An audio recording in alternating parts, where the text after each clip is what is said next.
कोई भी विषय की पढ़ाई करते समय हमें ध्यान देना होगा बउआ कि हमें उस चीज़ को समझ पा रहे हैं कि नहीं। मान लीजिए कहीं पढ़ाई हुआ, जैसे मैं पेड़ पौधा के बारे में पढ़ाई हुआ, तो पेड़ पौधा के बारे में पढ़े, लेकिन उसको दिमाग पर ले करके समझना है, उसके दुनियादारी पर लाना है। दुनियादारी का मतलब ये होता है कि उसके नेचर, उसके अंदर से समझ। ये नहीं कि खाली रटने से नहीं होगा, कॉपी किताब से कहीं से रट गए। रटने के बाद क्या होगा कि आप बहुत जल्दी भूल जाएंगे। आप भूल जाएंगे, फिर बाद में आपको समझ ही नहीं रहेगी। फिर कहोगे कि फिर से पढ़ाइए सर। तो पढ़ाने में दिक्कत होती है। दोबारा 2 बार 3 बार पढ़ोगे तो फिर और तो सब्जेक्ट है, फिर समाप्त नहीं होगा। जैसे मान लो कि पेड़ पौधा के बारे में तुमको पढ़ा रहे हैं हम, तो पेड़ पौधा में क्या होती है कि जाइलम और फ्लोएम के बारे में हम पढ़ाए हैं। तो बताए थे हम कि बउआ कि कोड पकड़ो। कोड का मतलब जानते हो क्या होता है? कोड मतलब जाइलम के बारे में बता रहे थे। जाइलम, ज से जाइलम, ज से जड़।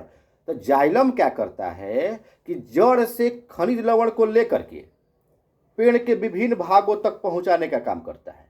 इसके बाद फ्लोएम, तो फ से फ्लोएम, फ से फल। फल ऊपर होती है, तो सूरज के प्रकाश जो होता है ऊपर से पड़ता है। तो पत्ता, तो सूरज के प्रकाश को पत्ता जो है, चाहे पेड़ पौधा के अन्य भी जो भाग है, जो उसको क्या करता है ले करके शरीर, पेड़ पौधा के शरीर के पूरे भागों में पहुंचाने का काम करता है। तो हमें कहने का मतलब ये है कि उसके कोड को पकड़ो।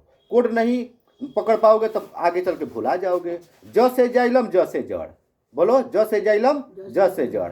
फ से फ्लोएम, फ से फल। फल, फ्लोएम क्या करता है? ऊपर से सूरज के प्रकाश से प्राप्त ऊर्जा को लेकर के पेड़ पौधा के पूरे शरीर में फैला दे, यानी कि जड़ तक पहुंचा देना है। आज इसके बाद जड़ का काम हुआ। तो ज से जड़, ज से जाइलम, नीचे से खनिज लवण को लेकर के जल के सहायता से पेड़ पौधा के अन्य भागों तक पहुंचा देने का कार्य होती है। ये होती है समझ। ये नहीं भूला पाओगे। कहीं दिमाग से उतर ही हो जाता है कभी कि अच्छा सर कैसे जाइलम बताए थे, कैसे फ्लोएम बताए थे, नीचे से ऊपर कि ऊपर से नीचे। तो इसमें तुम्हारा काम आएगा कि अच्छा ज से जड़, फ से फ्लोएम, ये तुम्हें बहुत काम आएगी।